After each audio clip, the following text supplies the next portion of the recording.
Okay, it's time for my old man moment, and that's okay. If I sound old in this video, that's okay. I want to tell this. It's not really a story. It's just my experience of how things are now. By the way, welcome tillbaka, tack för sist. Welcome back. Thank you for the last time. What did they say? Slam that button.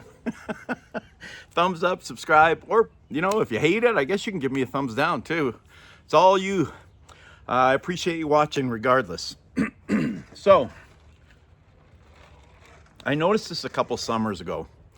If you're familiar with Utah County at all, you'll know what I'm talking about here, probably.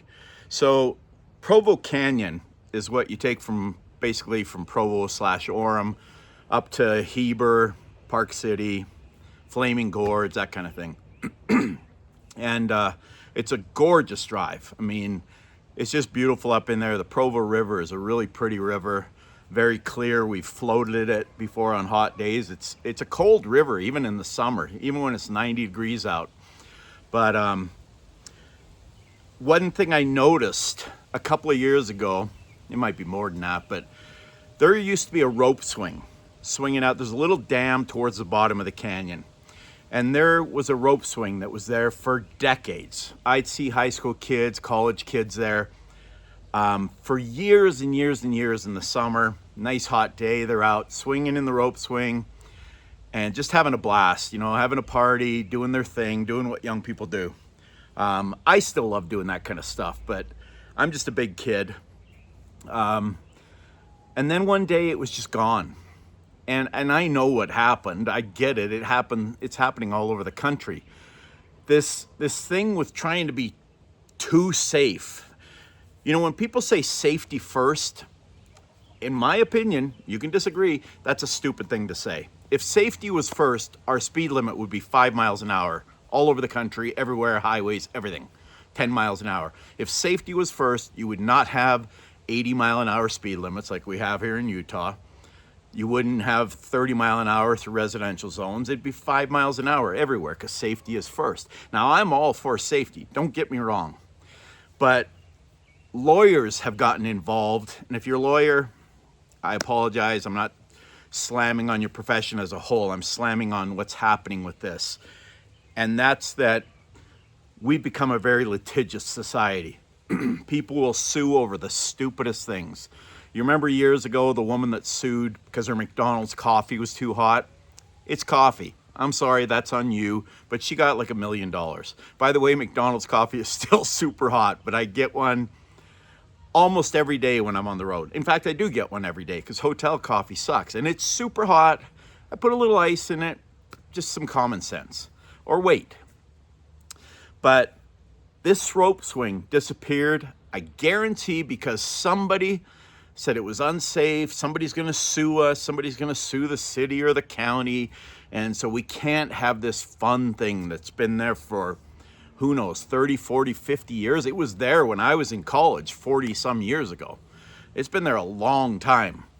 And it's the kind of thing that kind of makes me sad for society, because I guarantee young people would still love to do that. And I'm kind of surprised somebody hasn't just gone and put up another rope swing. Maybe they have and it gets taken down right away. I don't know. But it takes me back to my youth, my teenage and early 20s years. We used to go float down irrigation ditches. We would go through irrigation pipes. Almost nobody, and I can't say nobody ever got hurt, because there was a kid that actually drowned. It was foreseeable. I'm not going to get into the detail on that. He drowned. It was very sad. It was a guy I knew. I wasn't like close friends with him, but he was around my age. He was probably 14 or 15 when it happened. But that was the only incident that I ever heard of anybody getting hurt doing that kind of thing. There was a lake, reservoir, where we grew up, called Chin Lake. And it's really, so there's an irrigation ditch that runs all through this valley. And then there's this giant wide section, maybe half a mile, 3/4 of a mile wide, and several miles long, where it becomes a reservoir. And we had so much fun going down there when we were kids. The bridge, you could tell when the water was deep enough, because if the bottom pylon, so they had these big pylons that went down into the lake, and if you saw the bottom big kind of fat section, so they're big fat section, then it got skinnier and then fat again. If you saw that bottom kind of fat section, you knew it wasn't really safe to jump unless you're really good at it and you know how to shallow jump. So we wouldn't do it when it was dangerous, but we jumped off that bridge countless times. I couldn't tell you how many times we did it. We did it so many times. We used to go to Flaming Gorge, and I know people still do this. You can't control the cliffs. And we would jump off 40, 50, 60 foot cliffs. In fact, there was a time, and I was in my probably late 20s at the time. And I remember thinking already, I'm too old to do this. I might have been 30. But my buddy and I, we climbed to the top of this cliff that we could see from the lake, at the bottom. And we got up there, and this cliff was, no exaggeration, somewhere in the 70 to 80 foot range. And when you get up that high and you look down, it's high. And we got up there. Now, the good thing about Flaming Gorge is when the cliffs go down, the water, it's straight down. It's almost always safe. If you're not sure, then you go swim down there and you make sure you can jump in there. We get up there and we decide, this is too crazy. We can't do this. This is nuts. We're not jumping off this thing. As we're turning to walk away, these two 10, 11, 12-year-old boys, might have been 3 of them actually, come to think of it, go running past us, jump. And we're like, well, we gotta go now. We can't look like a bunch of chickens in front of these little kids. So we jumped. Now, the first time I jumped, and I've jumped off many cliffs many times, nothing that high. I had never jumped off anything that high. And I don't know if my brain wasn't working because I was freaked out because it was so high. I kind of did this thing the whole way down. So when I hit, it smacked here hard. And I ended up being all bruised here. We did it again. We jumped again. And the second time, I did the kind of corkscrew into the water. But you go way deeper than you want to go, probably 15 or 20 feet down, which is a little freaky because then you're swimming trying to get to the top. But those kinds of things, like I said, if you're out just in nature, they can't take that away from us. I mean, I guess they could. They go rope off every cliff and have patrols, and I hope we never get to that. Playground equipment when we were kids. There are all kinds of crazy things. The monkey bars, the swings that, were really high, and you would swing 15 feet up in the air and then launch yourself. And again, the only time I ever remember anybody getting hurt is they fell. We had these things called, you've probably seen them if you're old enough, merry-go-rounds. So the merry-go-round was a metal thing, and he fell and he hit his head and he cut his head. He was fine. But we would get that thing. So somebody would stand it outside and spin in it. And you get 5, 6 guys inside there, or girls, and just spin it as fast as you could. And so the centrifugal force is really trying to throw you off that thing. And you're trying to hang on, and you got 1 or 2 guys just pushing this thing faster and faster and faster. And eventually, most people just fly off. I haven't seen one of those in a playground for I don't know how long. We can't safety ourselves out of life. I think it's a good thing to have a little bit of risk in your life sometimes. I'm all for safety. Another example is when we were kids, not a single person ever wore a helmet on a bike or a skateboard or anything, ever. Again, I never knew a single soul that ever got hurt. Now everybody has a helmet on, and I'm not saying that's a bad thing. Maybe it's a good thing. Why not? It doesn't really hurt to wear it. But it's just another kind of, it feels like freedom's going away, the ability to make choices and decide what you want to do and not have lawyers deciding. I know for a fact that a lot of schools have gotten rid of a lot of playground equipment just because they can't stand the liability, the insurance. I listened to a podcast that's based out of California. And the one guy, he's my age, He's 61, but he had kids later in life. So his kids are lots younger than my kids. The school that his kids went to school at in the Sacramento area, if it rained that day or the day before, they were not allowed to go outside for recess. I mean, come on, that's insane. I don't care how into safety you are, that's just stupid. And that's not how a society should be. We should not be over-regulating. Slow down, Arnold. Sometimes my brain goes faster than my mouth. In fact, it happens a lot. So, and my mouth's a little screwed up right now anyway. I had a whole bunch of major surgery on my mouth yesterday. And there's a little bit of numbness left, a lot of soreness still. So if I mumble my words, let's blame it on that, not me being a goofball. But, not letting kids go and play on the playground because the grass might be wet. I know in Europe, a lot of European countries are starting to go back the other way, to pull these kind of safety regulations back. And in fact, insurance companies have led some of that because it just, I don't want to sound mean or offensive or anything, but if a kid never gets to experience a little bit of risk, trying things that might be a little bit edgy, I'm sorry, it's softer. Is that okay to say?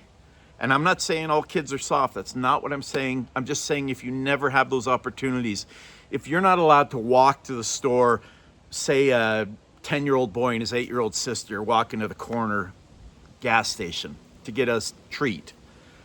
Now, I did that all the time. I let my kids do that when they were young. We got a gas station about 3 blocks from here. I didn't let them do it at 4 years old, but 7, 8, 9, 10, yeah, here's a buck, walk to the gas station, always with somebody else. Somebody comes near you, scream your bloody head off.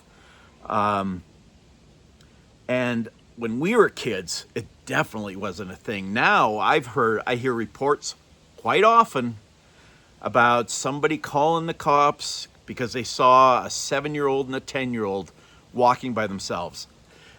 I mean, that's just crazy. I don't think we can have a society. I just don't know that it's the best society to raise kids like that. Now, if you disagree with me, that's cool. Leave your comments. I will read them. Maybe you'll sway my opinion. I'm not some stubborn, well, I am a stubborn dude. My wife will tell you that. It's in my genes. I don't know what to tell you. My mom's stubborn. My dad's stubborn. And I'm Norwegian. But I'm not stubborn enough to not realize if somebody's got a convincing opinion. I have never been afraid of hearing somebody's opposite opinion from mine. That's another thing that's going out of society is there are so many people, and it seems to be mostly young college-age people that do not want to hear somebody's opinion, whether it's political, religious, whatever. It's like, no, I can't hear it. College just used to be a place where we'd go to have discussion and explore ideas and figure out what we believe in life, not have some professor pound into our head what we should believe. And if your ideas can't stand up to scrutiny, then they're not good ideas. You can come after my ideas and my beliefs. And like I said, maybe you'll sway me. Doubtful. I've been around a long time. I'm pretty set on what I believe. But that doesn't mean I won't listen to your opinion. I wish we could go back in some ways. There are things that are better now than they were 30, 40, 50 years ago. And there are things that are worse. It's just a fact. Over-regulating society is not a good way to go. This same podcast guy that I listened to, when his kids were a bit younger, like 8, 9, 10, 11, 12 years old, he would take them to the public pool. They weren't allowed to even jump off the edge of the pool. They were allowed, but they had to stand straight and they had to just jump in. You couldn't do a twist, you couldn't do a cannonball, you couldn't do a jackhammer, you couldn't dive. And the people being the lifeguards are kids themselves. So I understand they don't get it. But at some point, people like me and you, if you believe along the same lines, are going to die out. And if we don't try to get some of this stuff back, it's going to go away. It just is. I'm really passionate about it because I want kids to have freedom and be able to, and when I say kids, I don't just mean little kids. I mean, 17, 18, 19, 20-year-olds in college and high school going to that rope swing and jumping off the rope swing and having a blast with their friends. I don't think we want that to go. Apparently I just hit puberty because my voice broke. Um, I don't think we want to get rid of that kind of thing. We had so much freedom when I was young, so much freedom. From the time I was probably 8 years old, I could go off riding my bike with my buddies, especially in the summer. We'd have breakfast or whatever. My mom was make every meal for us. She was a serious Norwegian mom who was an amazing cook. She still is an amazing cook. My parents are coming down here in just a couple of weeks from Canada. They're badasses. They're 83 and 84. They're still driving that 15-hour drive down here. And I'm excited to see them. Go play some pickleball and some golf with my dad and my sons, hopefully. But yeah, we would have our meal, our breakfast, and then we'd be gone for the day. There were no cell phones. There was no way to check where we were. I mean, it was a small town. There's only so many places you could go, but we just had the freedom to go. I remember when we got our first 7-Eleven in that town. There are two now. Big town now. I think it's closer to 10,000 people now, maybe 9,000. At the time, it was more like 4. And when we got our first 7-Eleven, I remember my best friend and I going to 7-Eleven. We scrounged up a quarter because that's how much Big Gulp was. And it was a 32-ounce Big Gulp. There were no super big gulps yet. And we just thought that was the most amazing thing we'd ever seen. That was such a big pop. And it's like, and we can mix flavors, we can choose what we want. And then they had the Slurpees. And by the way, if you're ever in Canada and you've had Slurpees in the States, when you're in Canada, get a Slurpee at 7-Eleven. They're a completely different thing. In my opinion, they are so much better in Canada than they are down here. I never buy Slurpees in the States. They're too foamy and they dry out. In Canada, they're kind of wet and they're so good. They're so good. I can't drink a lot of it anymore. It's just too sweet. But when I go up there, I always have at least one. I'll go with my brothers or, my kids and grab a Slurpee. But all that freedom. And once we hit driving age, once I got my license, no holds barred. I went wherever I wanted. I had worked from the time I was 12, so I always had spending money. That's another thing that is so much less now. I heard the statistic on this not very long ago about how many kids like 15 to 18 have jobs. When we were kids, at least in my town and the people I knew, it was pretty much everybody. If you didn't have a job, you were the exception. Now, I think it's like 30% somewhere. Don't quote me on that. I don't remember the stat exactly. But go through, a drive-through at a fast food place. You ever see kids working there? The only places I see kids working, and like I said, when I say kids, I'm 16, 18, 20. That's a kid to me. In-N-Out and Chick-fil-A, I see young people working at. I think those kinds of jobs are going away as well. It's harder for a kid to get a job. And I've known parents and some of the people I know that didn't want their kids to work. To me, it's a great experience. Like I said, 12 years old, I got my own paper route. I was completely responsible for it myself. I had to ride my bike down to where you pick up all the newspapers. I only had 30. My route had 30 people on it, and I got paid $30 for the month, $1 a day. Took me maybe 45 minutes to deliver them. I know that sounds pathetic, but as a 12-year-old, it's like $1. I can go buy a couple of candy bars and a Slurpee for that. And then I started working at my dad's welding shop, and he paid me better than that, quite a bit better than that. And then when I was 14, I started doing cleanup at construction sites, and I worked at Dairy Queen when I was 15. There's a lot of states where you're not even allowed legally to work at 14. I'm pretty sure California is that way, because that same podcast, he has talked about his son just turned 16. He can go get a job. He could not get a job, at least in his area, before he turned 16. Why? I'm not saying have slave labor. Most kids that get a job want a job because they want to be able to have some spending money, just like I did. Now, one of my friends who's probably watching this video, he's probably the smartest dude I've ever seen with money. From the time we were kids, he always had money. He had this kick-ass stereo when we were like 15, a stereo that was Bang & Olufsen. I remember that. I think it's a Swedish company. And this stereo, even in probably 78 or 79 when he got it, was many hundreds of dollars, which would be several $1,000s now. I don't know how he did it, but he saved his money. He's probably still doing it. And I was always impressed. I always had money, but I spent it. I bought my own car. I paid for my own insurance. Once I was 16, I bought all my own clothes.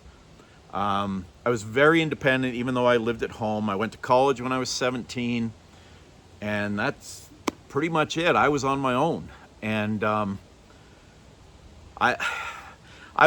like I said, I'd love to hear your comments, your perspectives. I read all the comments, and I really appreciate it when you put your 2 cents in here. I think it's very cool. Disagree with me, I got no problem with that. So anyway, I gotta go get ready for work, and it's kind of a rainy, drizzly, cool day today. I think it's only around 50 degrees out here. It's been a crazy spring. We had 80s in February, close to 90 in March, and then just a couple days ago it was in the 40s and raining, practically snowing. But this is great. We need it. So again, I will say thank you so much for watching. I'd love to hear your perspective on this. If there's anything you'd like me to talk about, especially stuff from back in the 70s, 80s, I'd be happy to explore that. I'm still working on my World War II story. I'm hoping to get that out this week. We'll see. I don't want to do it until I feel fully prepared for it.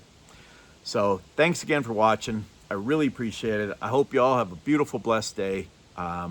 Whether you agree with me or disagree with me, I hope you have a great day. I thank you so much for watching. Tack för denna gång, men snackas igen snart. Thank you for this time. We'll talk again soon.